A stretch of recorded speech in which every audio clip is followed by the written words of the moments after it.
How to remove limit on Instagram. So if you found your Instagram is saying we limit how often you can do certain things on Instagram, so in this video I'll show you two methods on how to fix this problem.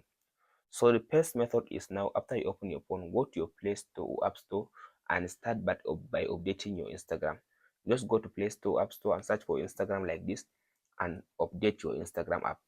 After you finish updating your Instagram app like this, now close your Instagram and go and open the Instagram app like this.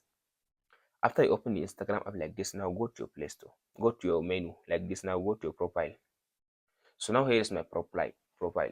So the second reason why Instagram is limiting how often you can do certain things on your Instagram account or on Instagram, the reason why is because you are following many people on Instagram.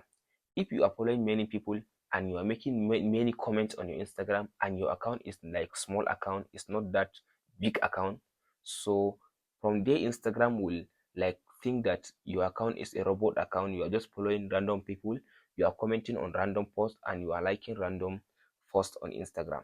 All you need to do just now, stop doing this thing, stop commenting on Instagram, stop following people on Instagram, and stop liking on Instagram. After you stop doing this thing for like 2 to 3 days, from there Instagram will take off all these limits on your Instagram account. That's it guys on how to fix this problem. Hope this video helps you out. Please like and subscribe.